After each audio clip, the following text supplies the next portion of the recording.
council has to decide if they want to adopt the recommendation of the steering committee.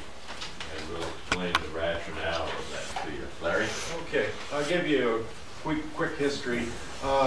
Sometime this fall, the Forest Service came to the city and gave them an ultimatum that we're going to close the ditch unless you do something about it. And this ditch was something that we got in the deal when the land was purchased from Ball Knob and was part of the industrial park to feed water from Salt Creek into the ponds, which are used for fire protection. Basically what John and I were asked to do was to investigate for you people, what the city could do in order to solve the problem that was created by the leakage of the ditch onto Highway 58, which was a very big concern for ODOT. Fish and Wildlife would like to see the ditch closed because of the effect on indigenous fish in the area.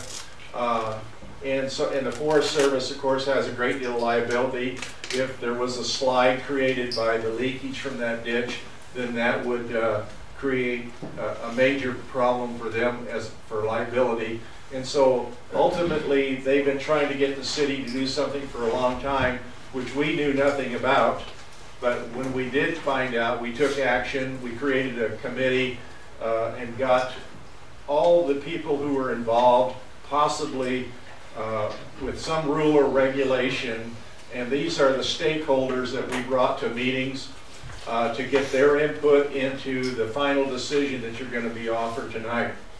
And we've spent an awful long time getting that done, and we're here tonight to present that.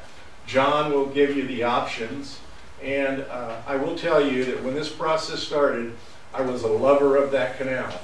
Because I believe when water can run downhill and it doesn't cost you anything to pump it, you ought to keep taking it.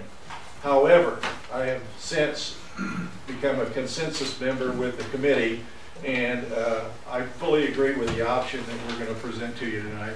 But also, this is not an emergency. This is not an emergency. This needs to be a well thought out decision that you people to make. Give us the direction to proceed so that we can develop some funding for this project. And like I say, it might be 2 or 3 years before we get it done, but it is something that we're going to have to get it done. One thing I want to caution you, in every cost estimate that you're going to get tonight, about $90,000 goes into taking that ditch and putting it back as if it never existed. So when you look at the cost of those projects, $90,000 is going to be in each one of those proposals that you get. Okay. Okay. I think council has the report that I wrote on the steering committee. Have you got that in front of you? Because we're going to be using that. First of all, as an important thing I'd like to say, the city is very fortunate to have an engineer like Ed Hodges. I've enjoyed working with him, and we asked him to find a solution to this problem, and he didn't look at just one solution, he looked at several. And he analyzed that thoroughly and looked at the funding available and so forth. So our decision was built on the fact that we knew what we needed to keep the ponds full, and also to get the use of the money in a very constructive way. And we'll review that, and Ed will review that with you. If this urgency thing that Larry addressed, these ponds are 9 feet deep, and when we stopped the water flow into them in August, we only lost from the time we stopped it until it started raining, we only lost 11 inches. So there's a lot of water there. And so we don't have to hurry to do this without thoughtful consideration. And So that's a good point. And the people that we involved, since this canal runs right under the railroad, and it was having problems, we involved the railroad in this. So all of the due diligence has been done for the city. We've contacted all of these people, as Larry has said, and given them a full report and follow-up report. Ed's firm produced 2 reports. The first one, which you have, and I recommend reading this report, and then he revised it on the basis of the Forest Service's recommendation. The Forest Service was a partner and a member of the steering committee.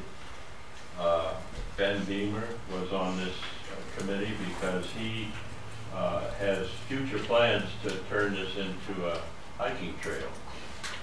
While Larry said he enjoys that trail, you should have seen him crawling over a big tree that was across the trail. But he made it, which was very good. Now, we also had to involve the Army Corps of Engineers, the Watermaster, all of the people necessary, so they know what Oakridge had a problem with. They know what we're doing, or will do. So the council has to decide whether they want to support this recommendation. And that's your task. And beyond that is gathering money, and that's going to be a big job. But thanks to Ed, he's researched that, and he's at least headed us in the right direction. Now, look at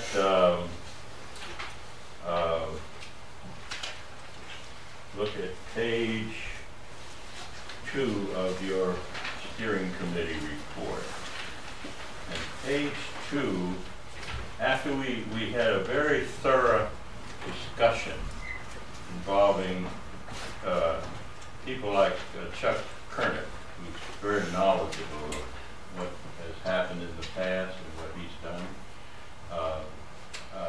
After very thorough discussion and discussing this with Ed, we listed the 6 options, and then we took a consensus vote. Have you got that up there? I don't have that. You don't have that report? Mine. It wasn't in the. We don't have it. They have a copy, but we don't have it up. We don't have it in the. We didn't have it got in a the copy PDF. of that. Let's see, maybe I can get it for you. Well, I have one here. I don't have it. We don't have it it in before to PDF. stand and put it up. Oh, you on don't the have it screen. in Yeah. that? Okay. That's something we could add in the future. Yes, we can. Okay. Alternate 1, and I want to go through this. Everybody with me? You know, page. Alternate 1 was abandon and fill the canal. In other words, do nothing. Now, if you abandon the canal, you got to fill it, and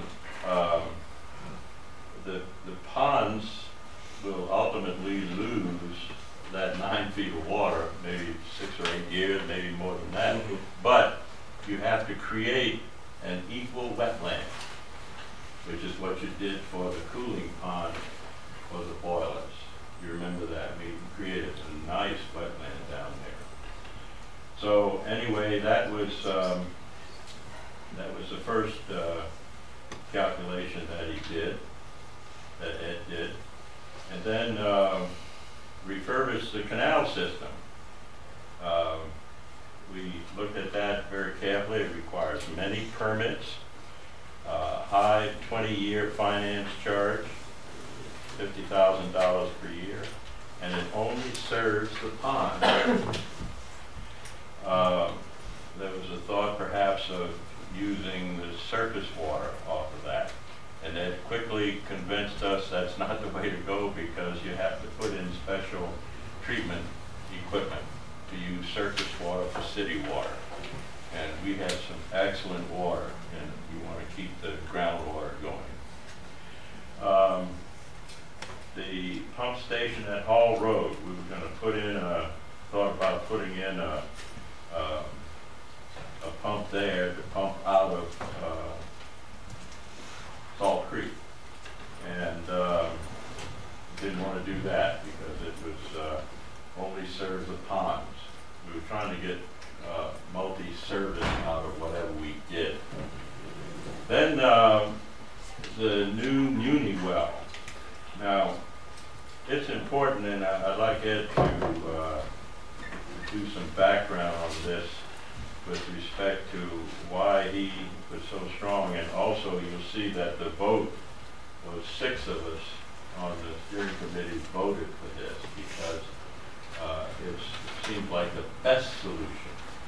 Ed, you want to talk about this pump issue that we have with the city pumps now, so the council has a better appreciation. I have this written down from your report, and you simply read that and then answer questions on it, because it's going to be maybe part of your decision-making process.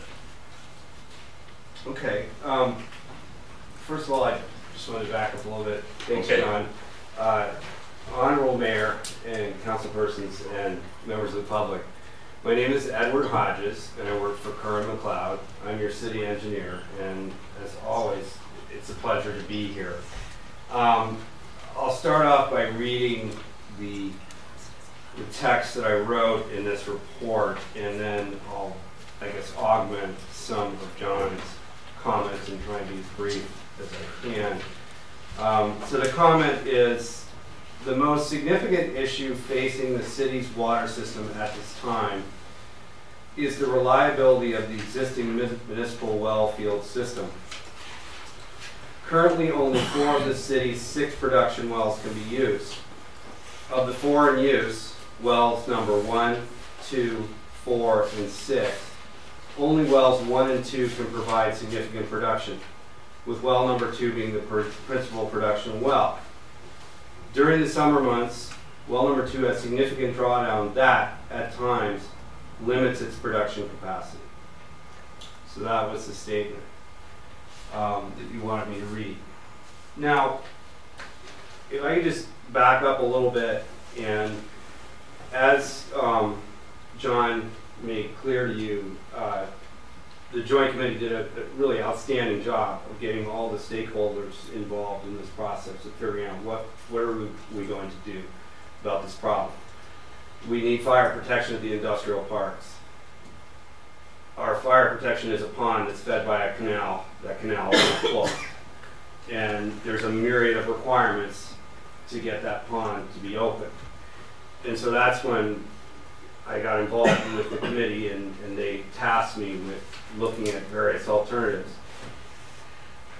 The bottom line for me is, instead of going into these alternatives in their minutia, I thought I'd just look at things a little bit of a bigger picture,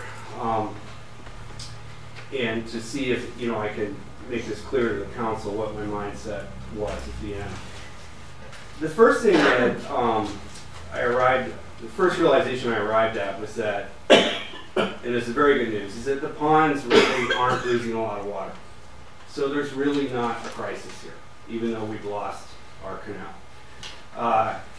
And so that being said, the second thing that I realized, which would follow from this, is that the canal that is currently in place and that we would have to refurbish in order to utilize to fill these ponds is really no longer necessary. It was made for a different purpose for a different time.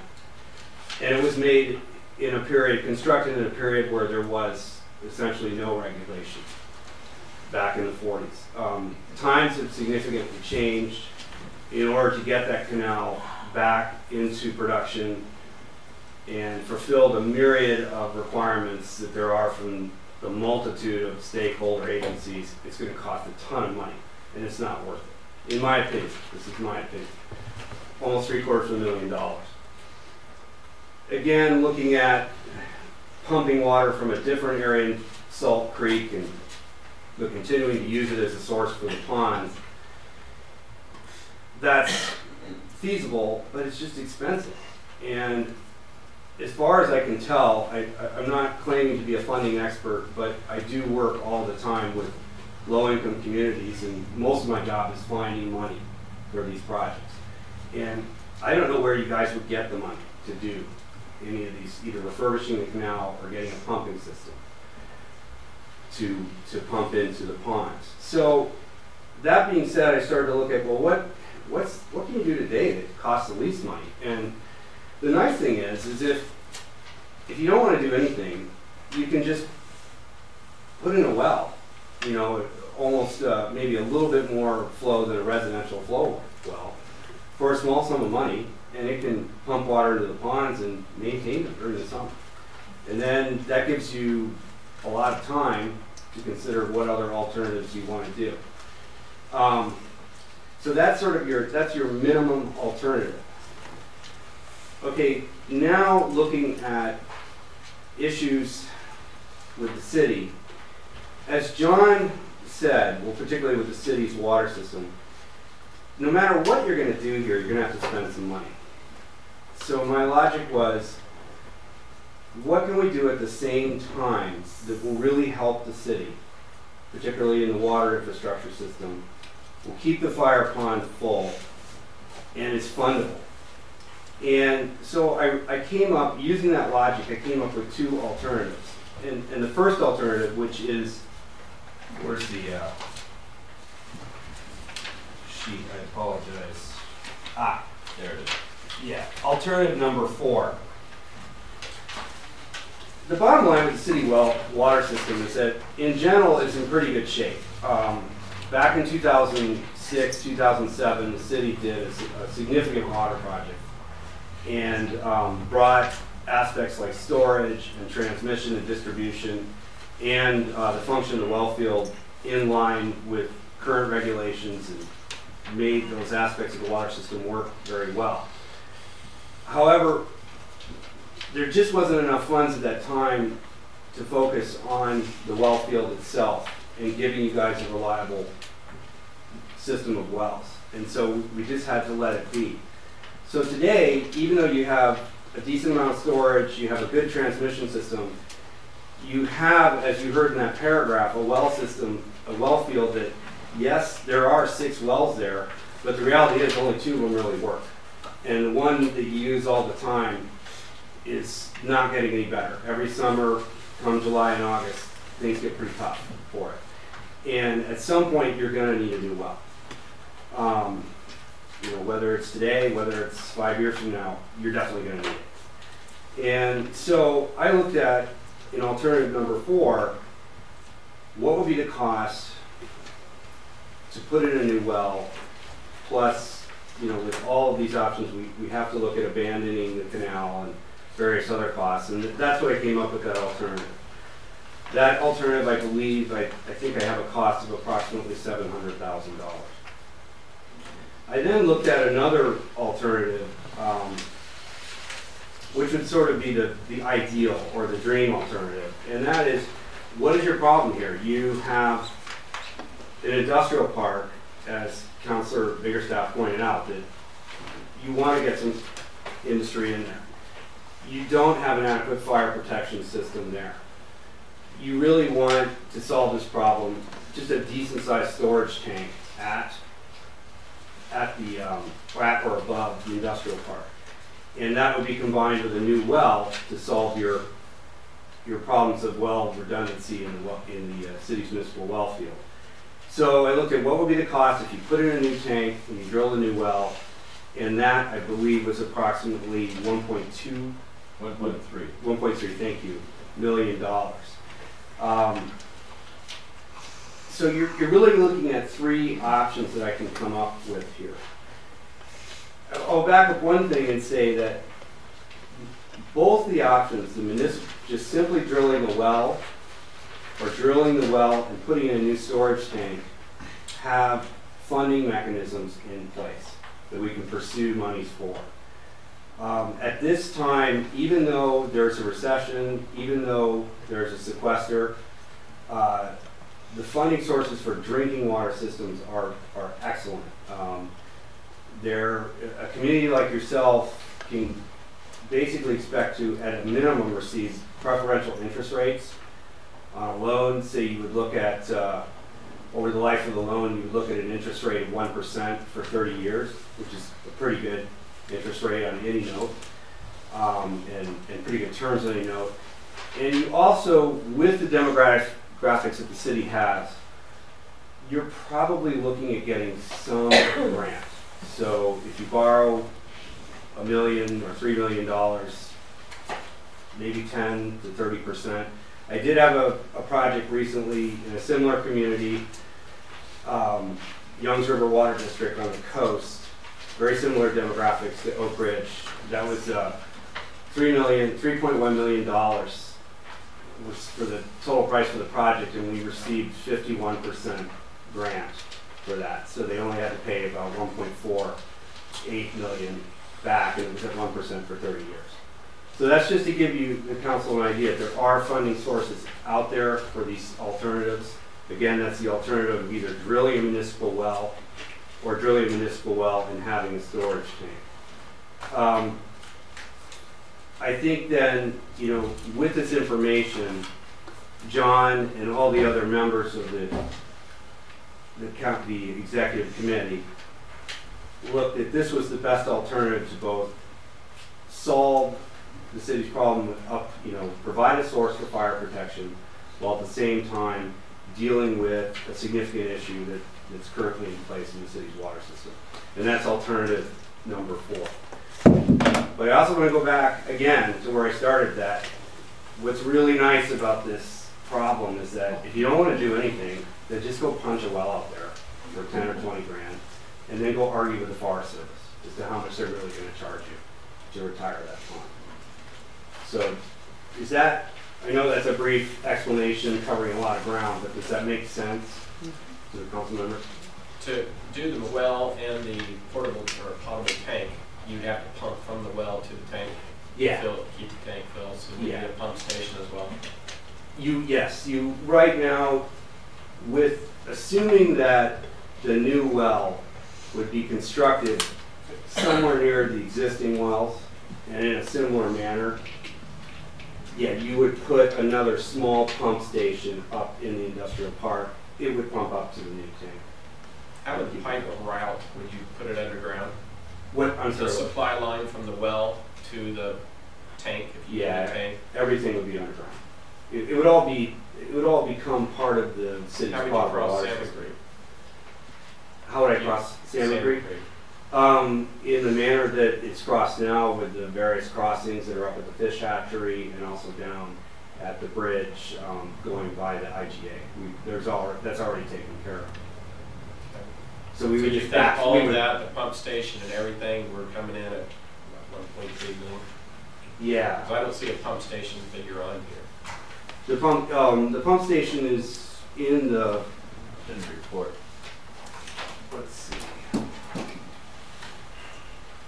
It's in the cost estimate. Are you looking at the cost estimate? No, Or are I'm you looking looking at this that we have today. Okay. Yeah. It shows $1.3 million for Yeah. alternative 5. There is a pump station in it. It's really a small segment of that overall project. Your big chunks of cash in that project are the tank, which I just built a 1 million gallon storage tank on the coast, exact same type. It was $544,000. Similar site conditions. And then your well, I just put a well up, it's a very similar well up in North Powder, Oregon. It was $249,000. So I used similar costs. And that's really what drives the cost.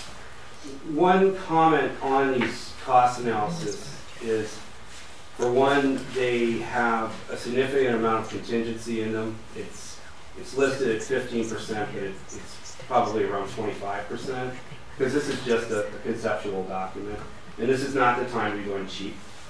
You know, you guys are a lot mad. I'm just trying to clarify as you're talking a pump station, and I'm not seeing it added here. I mean, I'm adding what I'm understanding is you're recommending alternative 4 and 5, and I'm reading that as $2 million.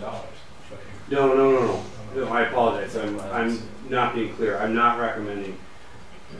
If you're going to do any alternative, unless you just decide to do the cheap one and really not do anything, do alternative 4. Simply drill, that's my recommendation. That's really what the city needs if you want to address a significant problem in the city's water system this time. Just drill a new municipal well. 4 and 5 was kind of the best case scenario, but it's very expensive, you know. Yes, sir. This would be putting that tank up there where that resurgent pond is on the other side of Dunning Road. No, it'd be up where the old dump property was. Oh, Yeah. We reserved the right when we sold that property to place a 1 million gallon tank there. But it's not on the dump. No, it's not. on the- That can't go from high power lines over the Yes, top. that I'd be sure of. Yeah. Ed? Yes, sir.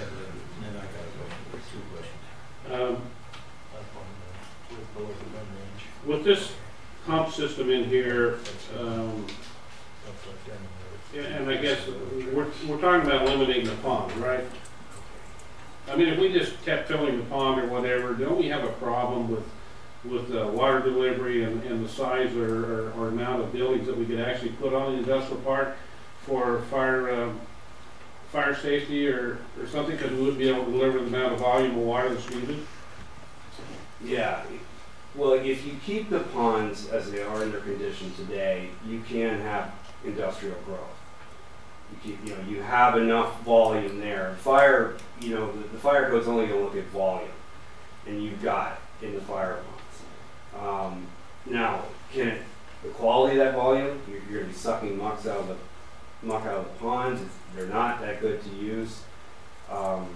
I can't really vouch for it, but keeping that in place will at least enable you to continue to try and get industrial development. Let me add something. Do we have the proper pipe size to deliver the volume for a certain size building out there at the park? There is an Yes, issue with that, could. I believe. There was something from the fire department about that.